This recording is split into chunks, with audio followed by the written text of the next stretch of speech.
സംഗതി എന്താണെന്ന് നിങ്ങൾക്ക് മനസ്സിലായോ? ഒരു സിനിമയുടെ പ്രൊമോഷന്റെ ഭാഗമായിട്ട് നമ്മുടെ മാത്യു തോമസ് ഒക്കെ ഒരു കോളേജിൽ ചെന്നപ്പോൾ അവിടെ നമ്മുടെ അനീഷേട്ടനെ അനുകരിക്കുന്നതാണ് നിങ്ങൾ ഈ കണ്ടത്. ഇതിൽ നിന്ന് നിങ്ങൾക്ക് എന്താ മനസ്സിലായത്? താഴെ കമന്റ് ബോക്സിൽ പറയുക. എനിക്ക് മനസ്സിലായ ഒരു കാര്യം എന്താണെന്നറിയോ? ഈ PR എന്ന് പറയുന്ന പരിപാടി കൊണ്ടൊക്കെ ചിലപ്പോ ബിഗ് ബോസ് കപ്പ് ചിലപ്പോൾ വേറെ ആർക്കെങ്കിലും കൊണ്ടുപോകാൻ പറ്റും. പക്ഷെ ജനഹൃദയങ്ങളിൽ ഇത്രയും പെട്ടെന്ന് സ്വീകാര്യത നേടിയ ഒരു ബിഗ് ബോസ് കണ്ടസ്റ്റന്റ് ഇതിനു മുമ്പ് ഉണ്ടായിട്ടുണ്ടോ? ഒരുപാട് കണ്ടസ്റ്റൻസുകൾ ജനങ്ങളുടെ ഹൃദയം കവർന്നിട്ടുണ്ട്. പക്ഷെ ഇത്രയും പെട്ടെന്ന് 50 ദിവസം ആകാൻ പോകുന്നതേ ഉള്ളൂ. അതിനു മുമ്പേ ഒരു പ്രൊമോഷന്റെ ഭാഗമായിട്ട് ഒരു സിനിമയുടെ ക്രൂ മെമ്പേഴ്സ് ഒക്കെ ഒരു കോളേജിൽ വരുമ്പോൾ അവിടെ സ്റ്റേജിൽ ഒരു വ്യക്തിയെ, ഒരു ബിഗ് ബോസ് കണ്ടസ്റ്റന്റിനെ അനുകരിച്ച് കാണിക്കുന്നു. ഇതിൽ നിന്ന് നിങ്ങൾക്ക് എന്താ മനസ്സിലാവുന്നത്? ലിറ്ററലി ഞാനൊരു കാര്യം പറയട്ടെ, ഈ സീസൺ അനീഷേട്ടൻ കപ്പ് കൊണ്ടുപോയാൽ എഴുതി ഞാൻ ഒപ്പിട്ട് വെക്കും ഈ PR കൊണ്ടൊന്നും വലിയ കാര്യമൊന്നുമില്ല എന്ന്. കാരണം ഉദാഹരണമല്ലേ ഇതിൽ കൂടുതൽ ഇനി എന്താ പറയണ്ടേ? എനിക്ക് തോന്നുന്നില്ല പുള്ളിക്ക് PR ഒക്കെ ഉള്ളത്. പുള്ളി PR ഒക്കെ കൊടുത്തിട്ട് പോയേക്കുന്നതെന്ന്. പക്ഷെ എന്നിട്ട് നിങ്ങൾ കണ്ടോ, ആളുകൾ ഒരുപാട് ആഘോഷിക്കാൻ തുടങ്ങി പുള്ളിയെ. ബിഗ് ബോസ് സീസൺ 7 ലൈവ് അപ്ഡേറ്റിലേക്ക് ഏവർക്കും സ്വാഗതം. ലൈവിലെ കുറച്ച് കാര്യങ്ങൾ പറയാം. അതിനു മുമ്പ് ഞാൻ ഇൻസ്റ്റയിൽ ഇങ്ങനെ എൻ്റെ ഒരു സുഹൃത്തിന്റെ ചാനലിൽ തന്നെയാണ് ഈ ഒരു വീഡിയോ വന്നിരിക്കുന്നത്. അപ്പൊ നിങ്ങളെ ഒന്നത് കാണിക്കണമെന്ന് എനിക്ക് തോന്നി.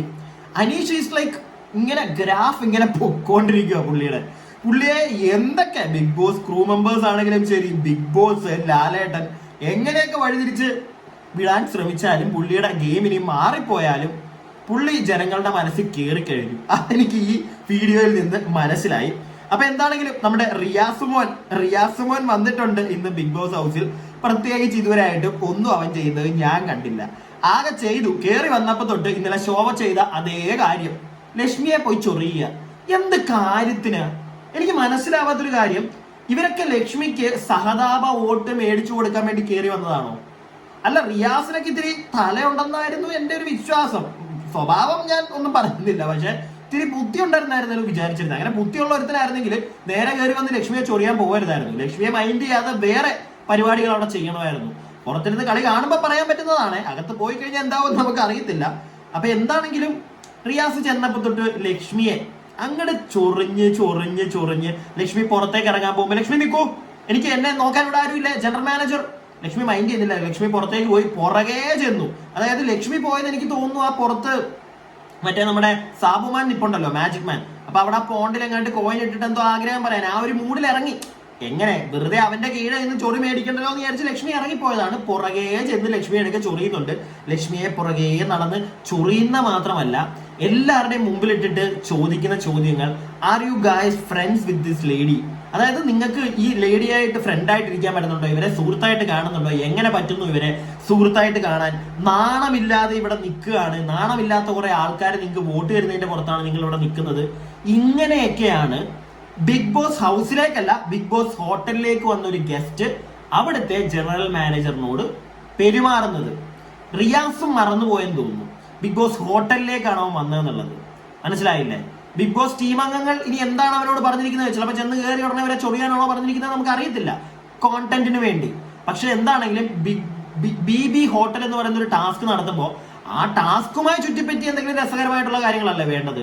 അതല്ലാതെ മുമ്പ് നടന്ന കാര്യങ്ങൾ എടുത്തു വെച്ച് അതിലെ കുത്തിത്തിരുകി ചൊറിയാനായിട്ട് അവിടുത്തെ കയറി ചെന്ന ഗസ്റ്റ് നിൽക്കുന്നുണ്ടെങ്കിൽ അത് വളരെ ചീപ്പായിട്ടുള്ള ഒരു ഗെയിം തന്നെയാണ്. ഇതിനിടയ്ക്ക് ലക്ഷ്മിയും വളരെ മോശമായിട്ടുള്ള ഡയലോഗ് അടിക്കുന്നുണ്ട്. അതായത് മണ്ടത്തരം വിളിച്ചു പറയുന്നുണ്ട്. ഒരു എന്റെ പിള്ളേരൊക്കെ, എന്റെ കുഞ്ഞൊക്കെ ഒരു ഏജ് ആവാതെ ഇങ്ങനെയുള്ള റിലേഷൻഷിപ്പ് ഏതാ? നിങ്ങൾക്ക് മനസ്സിലായല്ലോ, ലെസ്ബിയൻ കപ്പിൾസ്, നമ്മുടെ ആതിര, നൂറ, അവരുടെ ആ ഒരു കേസാണ് പറയുന്നത്. ഇങ്ങനെയുള്ള കാര്യങ്ങളൊക്കെ എന്റെ കുഞ്ഞ് ഇപ്പോഴേ അറിയാൻ എനിക്ക് താല്പര്യമില്ല, ഒരു ഏജ് ആവുമ്പോൾ അറിഞ്ഞാൽ പോരെ. അപ്പത്തേക്ക് പറയുന്നുണ്ട് ബാക്കിയുള്ളവരെ, എന്നാ പിന്നെ നീ ഇവിടെ ഉള്ളതുകൊണ്ടല്ലേ നിന്റെ ആ കുഞ്ഞും അമ്മയൊക്കെ ഇത് കാണേണ്ട വരണ്ടേ, നീ നമ്മുടെ റിയാസും പറയുന്നുണ്ട്, നീ ഇറങ്ങിപ്പോകൂ, ഷെയിം ഓൺ യു ലേഡി, നിങ്ങൾ ഇറങ്ങിപ്പോകൂ എന്നൊക്കെ റിയാസ് അവിടെ കിടന്ന് കൂവുന്നുണ്ട്. ഞാൻ പറയട്ടെ, റിയാസ് ഇതുവരെയായിട്ടും ഇത്രയും നേരം കുറച്ച് മുമ്പ് വരെ, ഈ വീഡിയോ എടുക്കുന്നതിന് ഞാൻ തൊട്ട് മുമ്പ് വരെ കാണുമ്പോഴത്തേക്ക് നമ്മുടെ സ്റ്റാർ കൊടുക്കുന്ന റിയാസ് കയറി വന്നിട്ട് ആദ്യമായിട്ട് സ്റ്റാർ കൊടുക്കുകയാണ്. അപ്പൊ അതിന്റെ പരിപാടികൾ അവിടെ നടപ്പുണ്ട്. അടിപൊളിയായിരിക്കും, എന്താണെങ്കിലും സൂപ്പർ ആയിരിക്കും. എനിക്ക് പ്രത്യേകിച്ചുണ്ടല്ലോ ഒരു ഇൻട്രസ്റ്റും തോന്നുന്നില്ല. നിങ്ങൾക്ക് ഇൻട്രസ്റ്റ് ഉണ്ടോ ലൈവ് കാണാൻ? എനിക്ക് പ്രത്യേകിച്ച് ലൈവ് കണ്ടിട്ട് ഒന്നും പറയാനില്ല, നമുക്കൊന്നും റിയാക്ട് ചെയ്യാനോ അതിനുള്ള കോണ്ടന്റുകൾ ഇല്ല. ഇപ്പൊ ലക്ഷ്മിയെ ചൊറിയുന്ന എന്തോ ഇതിനകത്ത് പ്രത്യേകിച്ച് പറയാനുള്ളൂ എനിക്കൊന്നും തോന്നിയില്ല. എനിക്കൊന്നും തോന്നിയില്ല ലക്ഷ്മിയെ ചൊറിയുന്നതിനകത്ത് പറയാനായിട്ട്. കാരണം ഓൾറെഡി അത് കഴിഞ്ഞ പരിപാടി, വിട്ട പരിപാടി. ഒരു ഗെയിം കൊടുത്തു, ബി ഹോട്ടൽ എന്ന് പറയുന്ന ഒരു ടാസ്ക്, ഗെയിമിൽ ഒരു ടാസ്ക് കൊടുക്കുമ്പോൾ അതുമായി ചുറ്റിപ്പറ്റി രസകരമായിട്ടുള്ള കാര്യങ്ങൾ ഉണ്ടാക്കാതെ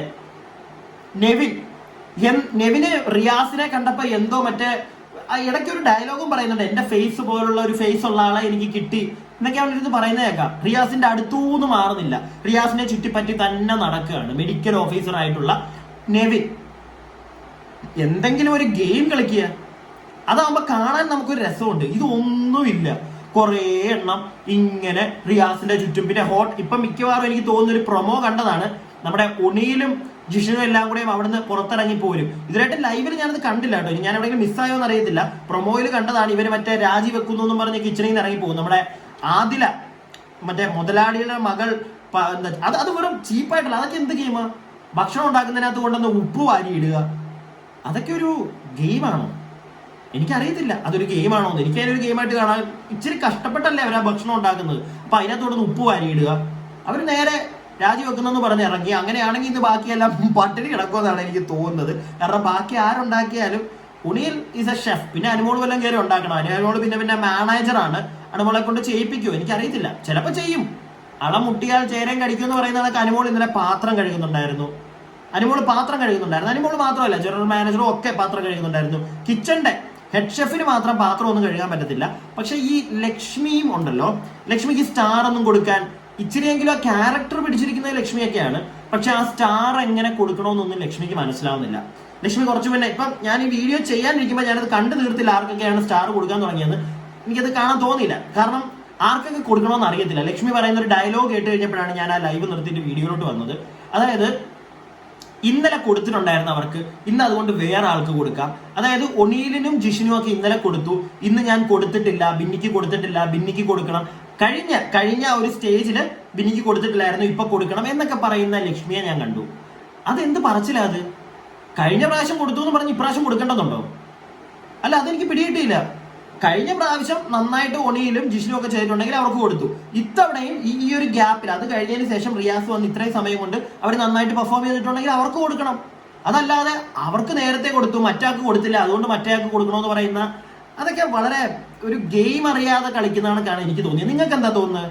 അവരെല്ലാരും ഗെയിം അറിഞ്ഞിട്ടാണോ അവിടെ എല്ലാരും കളിക്കുന്നത്? എനിക്ക് തോന്നുന്നേ ഇല്ല ഒരാളും അവിടെ ഗെയിം അറിഞ്ഞാണ് കളിക്കുന്നതെന്ന്. ഇതിന്റെ ഇടയ്ക്ക് നമ്മുടെ ആര്യനും ഷാനവാസും അനീഷും ഒക്കെ ആയിട്ട് അനീഷ് അതിനകത്ത് ഒരുപാട് അങ്ങോട്ട് തല വെച്ചിട്ടില്ല, പക്ഷെ ഷാനവാസുമായിട്ടാണ് നല്ലൊരു വഴക്കുണ്ടാവുന്നത്.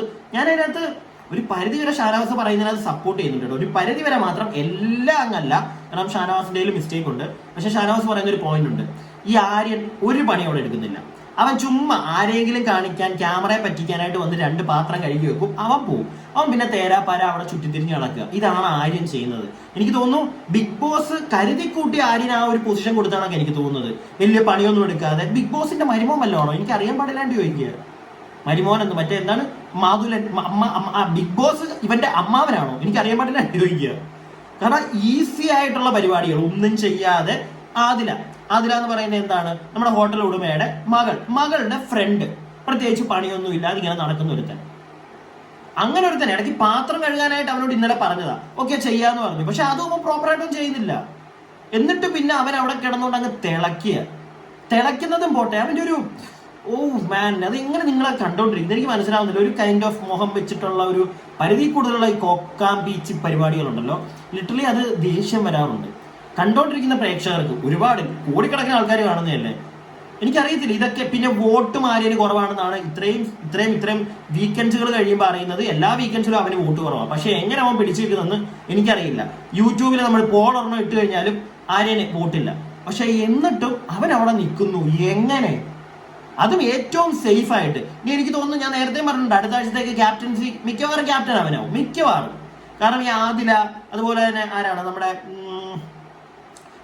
ലക്ഷ്മി, ഇവരൊക്കെ ഒരു ഫിസിക്കലൊക്കെ ടാസ്ക് വന്നു കഴിഞ്ഞാൽ അവരെ കൊണ്ടൊന്നും പറ്റത്തില്ല. ആര്യനത് ഫിസിക്കൽ ടാസ്ക് പറ്റും, അവനത് ചെയ്യും, അവനെടുക്കും, വീണ്ടും ഒരാഴ്ചയും കൂടെ അവൻ സേഫ് ആവും.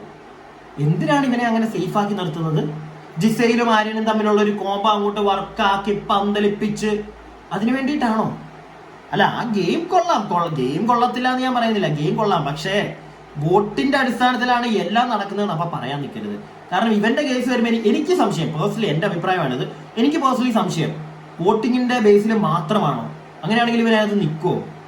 ഒരു സംശയമാണ്. എന്താണെങ്കിലും ലൈവിൽ ഇപ്പം റിയാസ് വന്നിട്ട് പ്രത്യേകിച്ച് വലിയ ഗംഭീരമായിട്ടൊന്നും നടന്നിട്ടില്ല. കുറച്ച് കഴിയുമ്പോൾ നമുക്ക് നോക്കാം, ചിലപ്പോൾ എന്തെങ്കിലുമൊക്കെ അവിടെ എവിടെയും പൊട്ടുമുടിയായിട്ട് പൊങ്ങി വരുമായിരിക്കും. റിയാസിന് ആകെ പറ്റിയത് കയറി വന്നിട്ട് ലക്ഷ്മി അങ്ങോട്ട് വലിച്ചു കയറി പിച്ച് ചെയ്യുന്നത്, അതേ ഉള്ളൂ.